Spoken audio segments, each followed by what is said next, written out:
youth culture was thriving. There was artistic innovation round every corner. It was the swinging 1960s. From the smoky clubs of West London emerged a new sound. One influenced by the mod style of the era.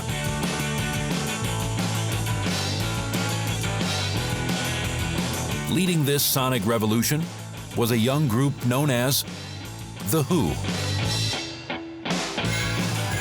Renowned for their guitar-smashing antics and roaring amplifiers, The Who swiftly ascended to international stardom. Their distinctive sound would forever alter the landscape of rock music.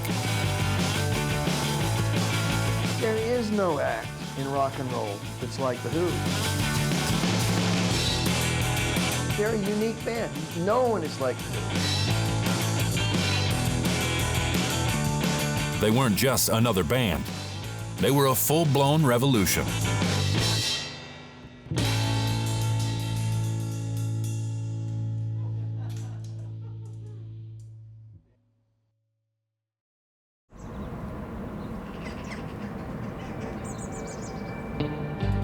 The Who's story unfolds in Acton, West London, where Roger Daltrey, Pete Townshend, and John Entwistle grew up. All three attended Acton County Grammar School, where Townshend and Entwistle struck up a friendship. Both were musically gifted, forming a jazz band named the Confederates at a young age. Townshend attended Ealing Art College, which would later influence his work with The Who.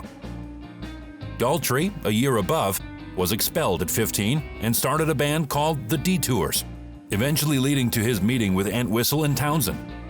It doesn't surprise me that Roger Daltrey was expelled from school at 15. He's the kind of guy that wants things done his way, and he has a vision. And some people, be it a band member or a school administrator, can't handle that.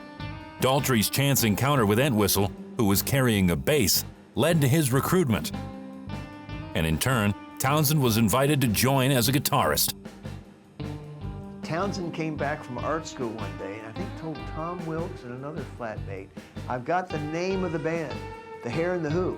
And they looked at him and thought, "You what?" But they talked him back down to earth and said, "You've got to shorten that name. It's just too long a name. So what if we became The Who?" It's just a great name, The Who, because it's the kind of name that Mom and Dad, who were so important to alienate in 62, 63, 64, 65. So important you alienated Mom and Dad somehow. The Who? That allowed Mom and Dad to announce themselves as squares by going, "He's going to see The Who." The Who? Yeah, The Who. Who? The Who. And that's a brilliant 60s name. In 1964, Keith Moon joined the band after an impressive gig on drums, marked by his unique and frenetic energy, causing him to break a drum pedal and tear a drum skin. Classic lineup of The Who is, of course, Pete Townshend on guitar. He's the songwriter. He sang some harmony vocals. On drums, the legendary Keith Moon. He had a crazy drum style. On bass, the great John Entwistle, a virtuoso bass player. And then finally, the singer is the diminutive Roger Daltrey. He's actually not a tall person, but he has the voice of someone who's 10 feet tall. He has the stage presence of someone who's 10 feet tall. And he was in many ways the most ambitious member of the band. But he's the one that was saying, "Go, go, go, we can do this," which every band needs. With Keith's addition, The Who switched to manager Peter Meaden, who envisioned transforming the band. In the early 1960s, London's streets saw the emergence of a new subculture known as mod. Shaped by fashion, music, and scooters. Meaden ingeniously decided to target this group directly, capturing the attention of fashion-forward, amphetamine-loving, club-going, record-buying youth. The Who adopted the classic mod style of tailored suits and scooters, even renaming themselves High Numbers. Even if it seemed somewhat contrived, the group were almost immediately welcomed into the subculture. It helps if a band can attach themselves to an established audience, because it brings them an audience much more rapidly than just gigging and seeing who comes forward. If a band sends out by their appearance, by their repertoire, by their name, a signal that we're this, knowing there is a potential audience out there, they can go from being a relative dot on the scene to a growing target. The mod movement, I think, thrived on the fact that young men could get work easily, and quite good paying work. So it was easy to get a job. It wasn't always good work. It might be dirty jobs or dirty work or very, very hard work or physical work or whatever, but you could get work. And what you did is you worked hard and you played hard. I know it's a cliche, but that's what you did. The mod movement was about young guys who had the money to buy the clothes and pose in them. They produced the two songs Zoot Suit and I'm the Face. I'm the face, baby, is that cool? I'm the face, baby, is that cool? I'm the face if you want it. I'm the face if you want it, dear.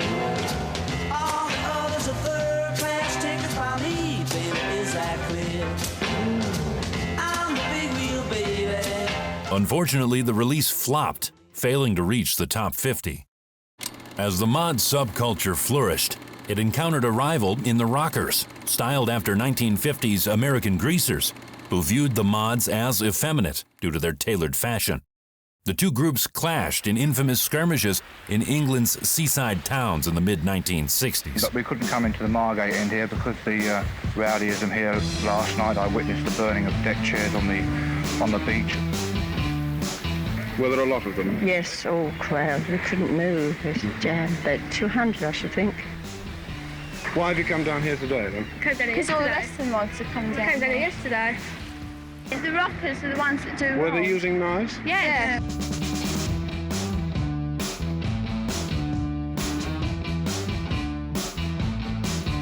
Soon, High Numbers reverted to The Who and became known for a performance style that set them apart from other bands.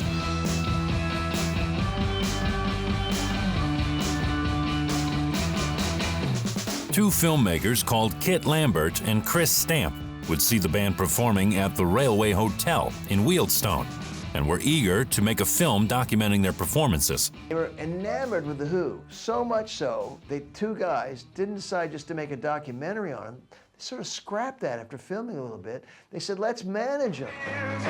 Let me begin my whole routine. I'm about the only girl I ever loved. Only one thing I gotta dance just to keep on right. Gotta dance just to keep on right. Oh, the block, the twist. Everybody, yeah, goes like this. You gotta dance on the street. The duo would end up replacing Meaden as the group's manager.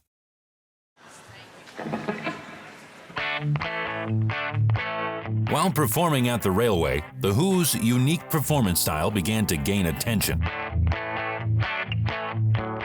In June 1964, Townshend famously smashed his guitar on stage, igniting an appetite in their audience for destructive theatrics.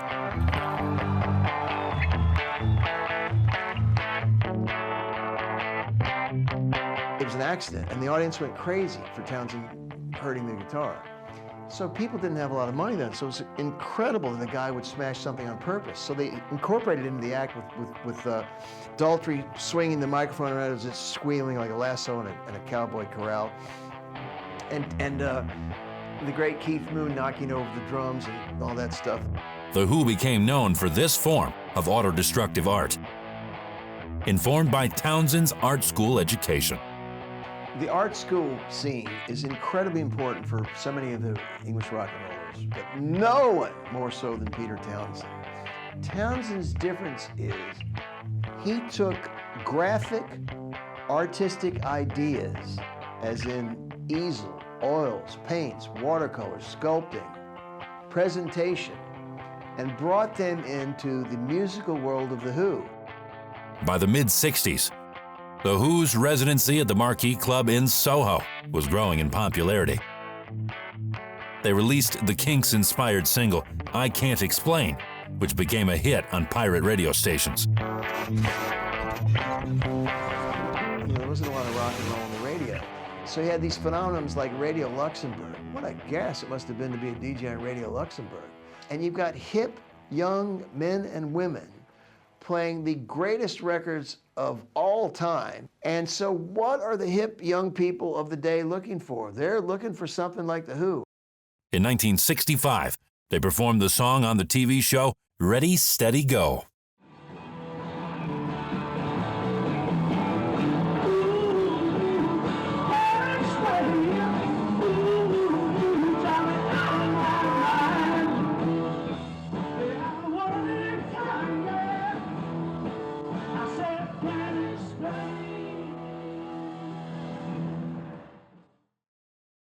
Their next single, Anyway, Anyhow, Anywhere, featured heavy feedback and other distortions, creating an experimental track. Townshend realized that volume in and of itself is now my friend. Feedback, which is the great byproduct of volume on stage, is no longer the enemy. Townshend was doing something creative with it. It wasn't just volume for volume's sake. It was spectacle, where the idea of breaking this equipment and creating this feedback was part of the show that he got out of his art school idea of auto-destruction. It was as much part of the act as Moon not keeping straight time and being crazy on the toms and all that. Tensions within the band often arose due to Daltrey's leadership style. Unlike other bands, The Who, except for Moon and Entwistle, didn't consider themselves close friends. You know, they were never friends, if you will. They had a common mission, but this is a band that has fistfights. While touring in September of the same year, Daltrey got into a fight with Moon, who flushed his amphetamines down the toilet. The rest of the group saw this as the last straw, and they sacked Daltrey upon returning to London. Daltrey, though sometimes overbearing, was also the group's business-minded member. Every band needs a sharp businessman and an enthusiast that will not let the others ruin it, and that's Roger Daltrey. In the Ramones, it's Johnny Ramone. Every band has to have somebody that says, focus, focus, focus. We're getting a little too out there over here. Push, push, push, stay in charge, focus. We're gonna do this. Money's gonna come in, it's gonna be better, focus. And that's Roger Daltrey and The Who. He was reinstated under the agreement that the band would become more of a democracy. The Who aren't the only one that are like this. If the dynamic works, I guess it works. Fleetwood Mac would be another great band of the era. Look how many lineups they've had. The chemistry of The Who was strange, wasn't it? Because it was not about. It wasn't like we were a gang. It was so we weren't a gang band. We weren't actually drawn together by a love of common music. In fact, our musical tastes were quite disparate. You know, Keith Moon was a huge surf music fan, and John Entwistle liked twangy guitar, and you would often find us all listening to different music. So, but what drew us together was, I think, and this sounds a little bit sort of like Ronnie Corbett, really, or you know, but a kind of a love of show business. With the release of My Generation, the band achieved its highest charting single in the UK, reaching number 2.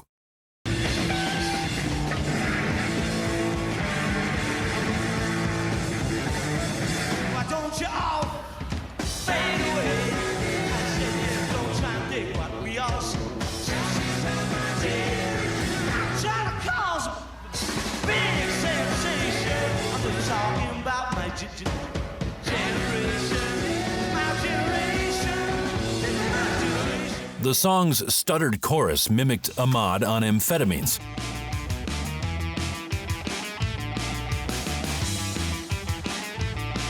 further solidifying themselves as the poster boys for the scene. That's classic, that stutter, because the stutter, to the hip young mods of the day and the people on the scene, to dance all night, you need energy.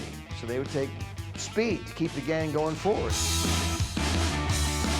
Their debut album, also called My Generation, came out in late 1965. A record like that is a groundbreaking, signpost, iconic, classic record saying, hello, we're like you, and you get an audience that's drawn to it like moths to a flame. Their next album, a quick one, reached number 4 in the UK charts. Ready, Steady, Go. The show, where the band had performed numerous times in their early career, ended. The mod era was fading, and The Who needed to evolve their act.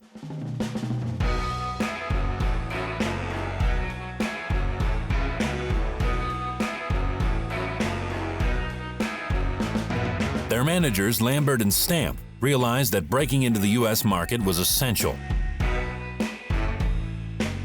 Who came over in '67 and started playing the hippie ballroom circuit, carousel ballrooms. You know, every town had a Fillmore West or Fillmore East. It's not just New York and LA. So the Who came over working that circuit and got invited to play at Monterey. Their performances overseas were well received, offering a contrast to other hippie acts of the time.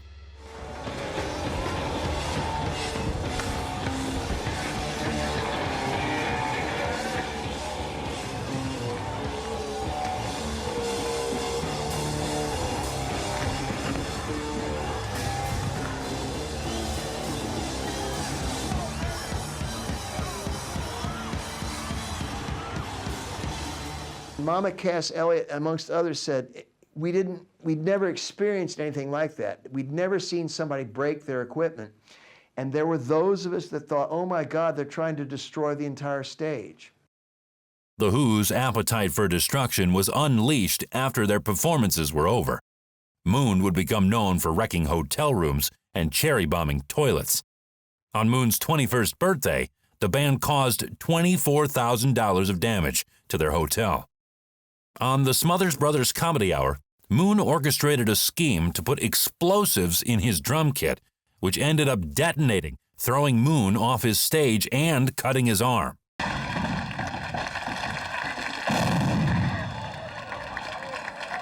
A lot of the stories we hear about Keith Moon are up to two things. One, he's alcoholic and he's been drinking and he's bored. Two, he's got money and a certain amount of power. So no, they're not going to be treated by the police in the same way that you or I are. And Keith Moon had the cops come and get away with it, throwing cherry bombs in a place like New York City where a cherry bomb could be anything. You know, we're a violent society in America.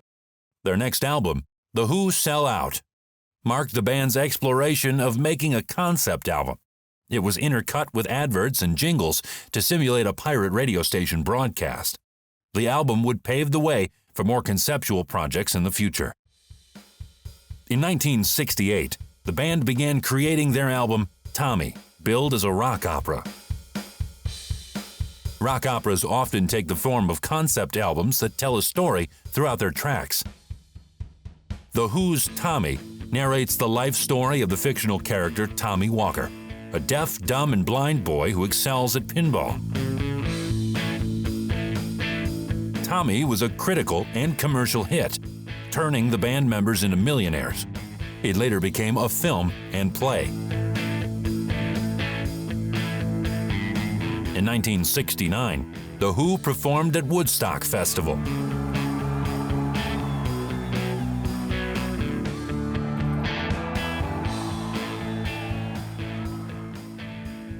We'd had such a fabulous couple of years.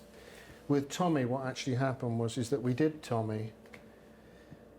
We had our fingers crossed, you know, we put it out and at first it looked like it was going to flop and then it took off. And then we had the good luck, and I tried not to do this show, by the way, to get onto the Woodstock Festival, which launched Vaunted us, gave another, so the album had already been in the charts and dropped out. We did Woodstock, it went back in again, and then a year later the film came out and it went in the charts again.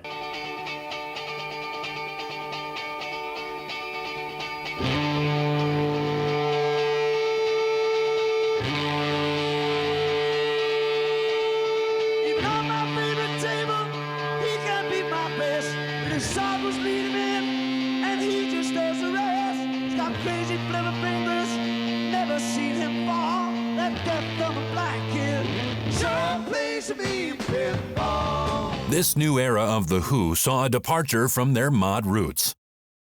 They sported longer hair and unbuttoned shirts on stage.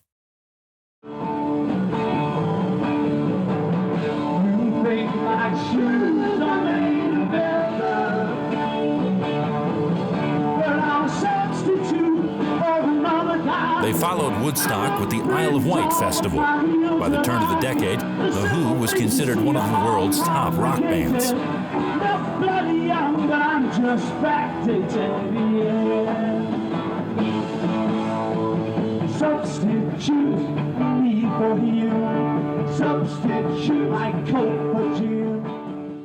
After the resounding success of Tommy, Townshend was inspired to work on a similarly conceptual project called Lifehouse and embarked on a series of experimental shows to unveil the new content.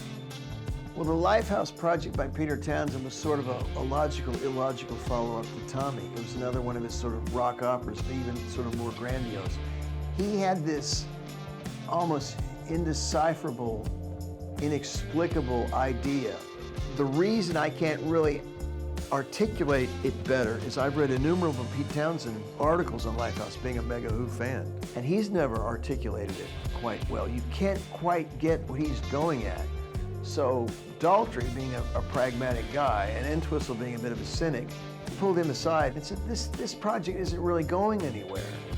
His bandmates viewed the project as overly complex, pushing for a more straightforward album. Because of this, Lifehouse would morph into their next album, Who's Next? I think their most accessible album of their entire career. It's the one album you could give somebody, this is what they're about, see what you think.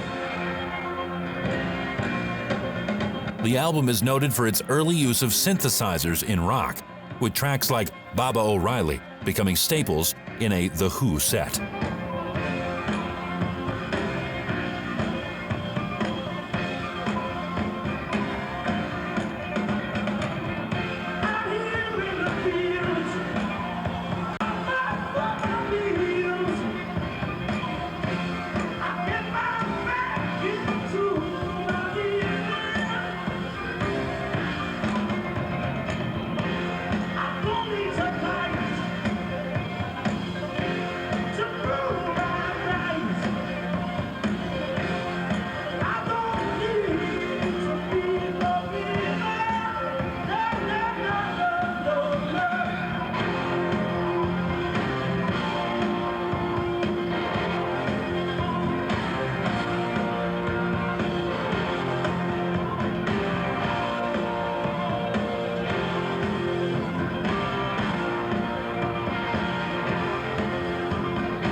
After touring The Who's next album, the band decided to go on hiatus until May 1972. When they returned to work on a new album, conflicts began to arise. Townshend and Daltrey had differing visions for the band, with Daltrey emphasizing the business aspect while Townshend pursued complex, non-commercial projects. Meanwhile, Moon's self-destructive behavior spiraled out of control due to escalating drug and alcohol abuse. The band were very potent and very powerful, very successful, but they were also a little bit off the wall. Our management was falling apart. There was a kind of anarchy going on in the band, of anarchy of ego.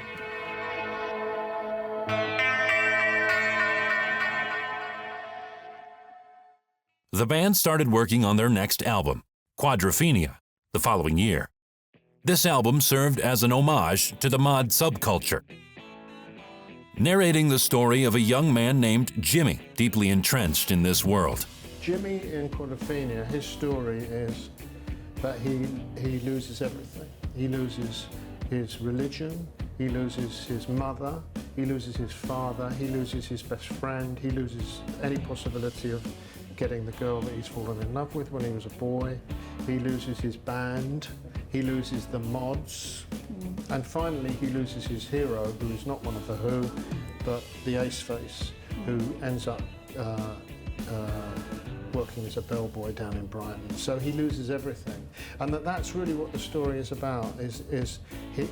And the reason why in the story it's important that he loses everything is because he becomes Mr. Everyman of the teenage world, in which he then has to kind of ask the big question, which is, who am I? What is it that I want? Where am I going to go? That's kind of where my version of the story ends. I felt the band needed to look back at its roots, and I thought the best way to do that was to look back at, you know, a young man who would be, if you like, a kind of a model of a combination of all of our boy fans from that period. And there's some confusion about the idea that this is also about the four members of The Who. In a sense it is, but it's not really about Roger, Pete, Keith and John from the band, and it was about the fact that this boy looked at the band and saw himself in each of them. Much like Tommy, the album's narrative would later evolve into a film.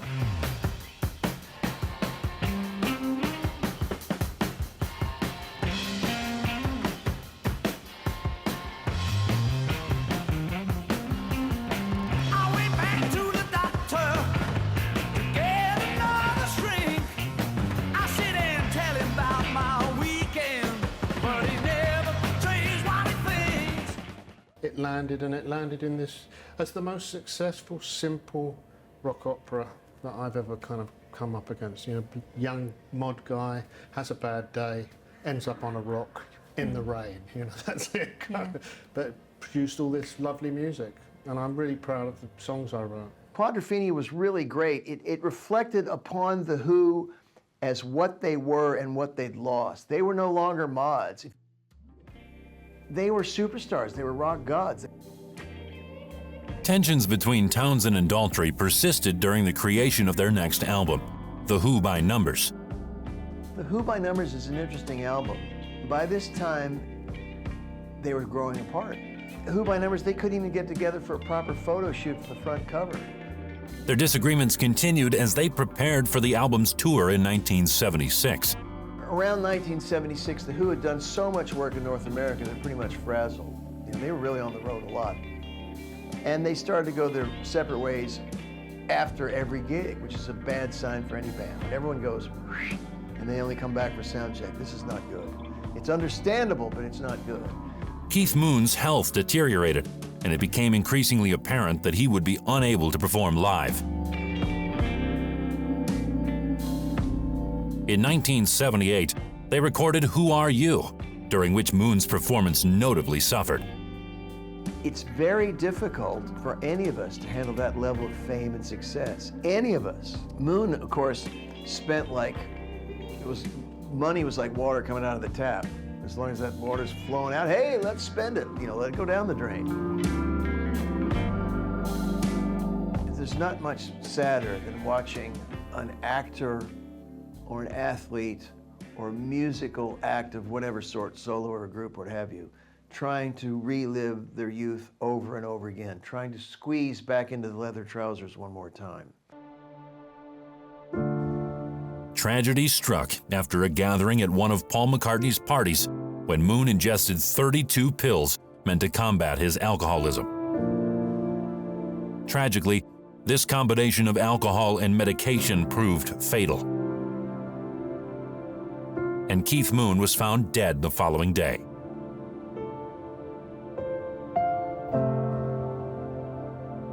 He created a style of his own, which is very hard to do on any instrument. And I just hope that people won't remember him as the national press have done by Moon the Loon and all this business, because really, as a musician, he was probably second to none. You know, he was a really excellent musician.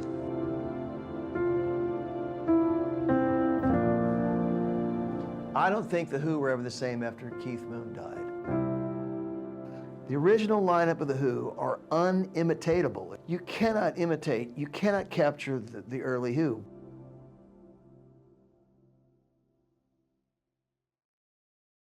Following Moon's untimely death, The Who's lineup underwent multiple changes. Kenny Jones from the Small Faces joined as the band's drummer, but his drumming style diverged significantly from Moon's, leading to criticism from the band. In 1979, The Who found themselves in the midst of their first tour in the United States without Moon. During a sold-out show in Cincinnati, Ohio, tragedy struck.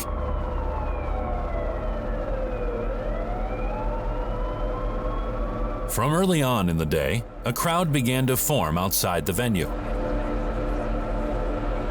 Against the closed doors of the Riverfront Coliseum, the huddle of concertgoers became tighter and tighter. When the crowd heard what they thought was the band starting early, a frenzy began, causing the fans to push towards the mostly closed doors. It was getting cold, and the people wanted to get in, and they did not open enough doors on time to allow the volume of traffic to come in smoothly and efficiently. Insufficient staff and police presence made it impossible to control the overwhelming force. Tragically, the crush would prove fatal for 11 fans, their ages ranging between 15 and 27. Dozens more involved sustained injuries from the stampede. We was up at the top and everybody was just pushing. I was on the bottom for about 20 minutes. You was being stomped on for 20 minutes? I was. I couldn't breathe. I thought I was dying. I lost my shoe. People were just getting stamped on and she was underneath and I was trying to pull her out and everybody was stamping on everybody. You couldn't get up? No, you couldn't get up, man. People were pushing all over everywhere. I was scared. I was scared for my life. I had to get out. The show continued without The Who's knowledge of the unfolding tragedy outside. They only learned of the events after their final encore, as canceling the concert was feared to incite a riot and worsen the disaster. The band was understandably devastated upon learning of the tragedy after the show. Years later, Townshend recalled his anger after performing while this tragedy was unfolding.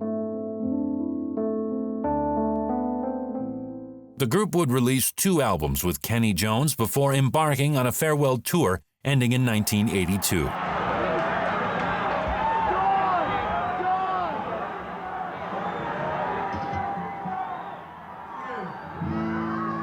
tell you what, there's a bit of a crush down the front. If everyone could just shuffle back a bit, it would help out. We go on for a long time. You can't keep that up.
Those 2 80s albums with Kenny Jones, they're all right, but they're not, I don't know, they just never captured the Who fans' heart in the way that My Generation did, or A Quick One While He's Away did, or Bob O'Reilly did. They just didn't, they never got the lightning it had left. The horse had left the stable. They never got the lightning trap back under the glass again.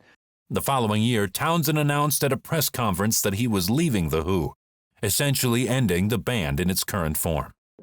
In the years following The Who's dissolution, the surviving members engaged in various reunion tours and events.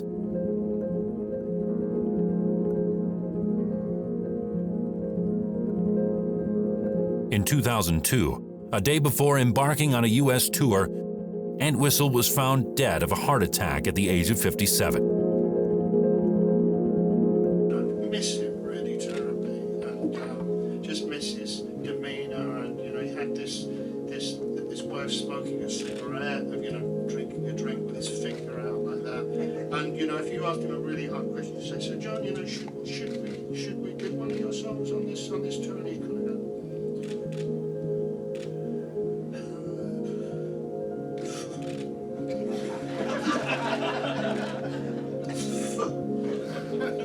and I miss that. And His passing prompted Townshend and Daltrey to reassess their tumultuous relationship and grow closer. And Roger and I are always honoured when The Who are honoured, because there's just two of us left. This was a band of 4 people that started in London, and so it's an honour for all of us.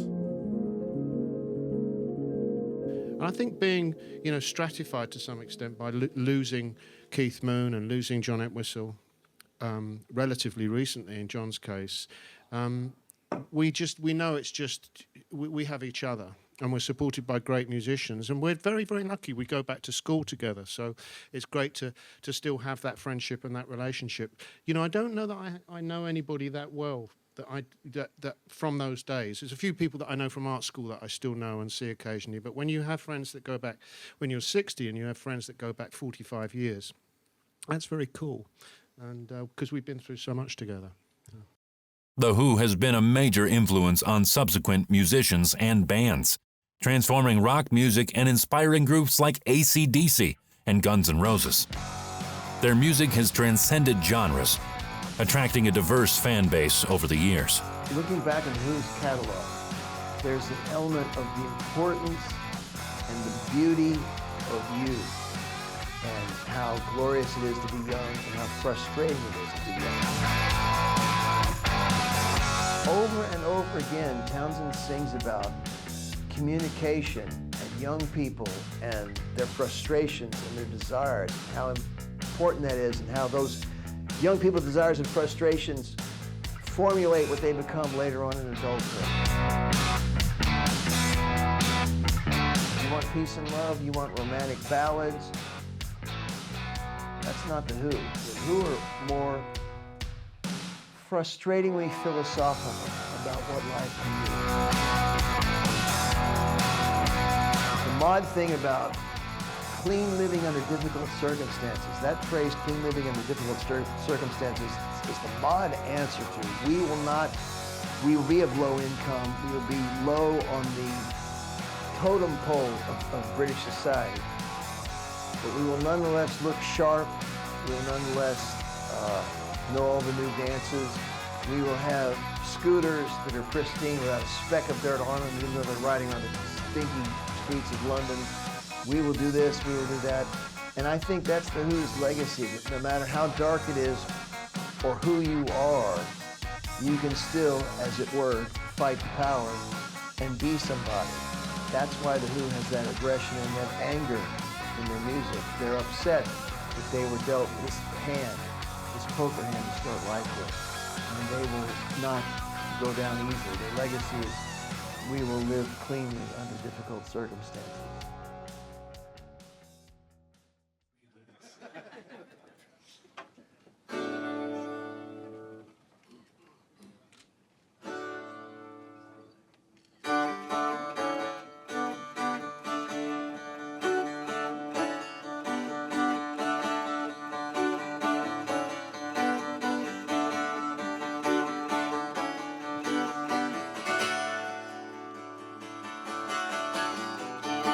You think we look pretty good together. You think my shoes are made of leather.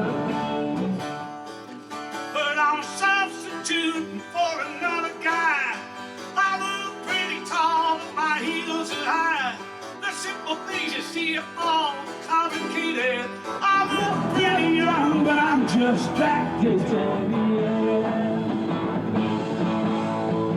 substitute me for him. Substitute my coat for Jim.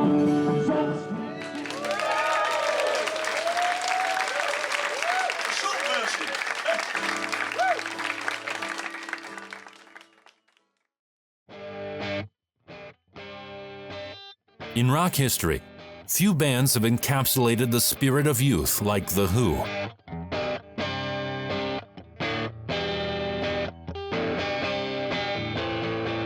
Their groundbreaking experiments with instruments and explosive live performances reshaped rock music forever.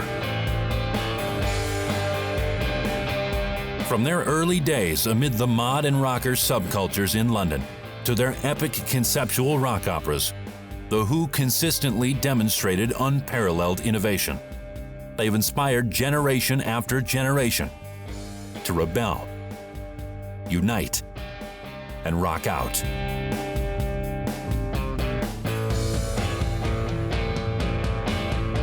The Who were pioneers who led a rock revolution.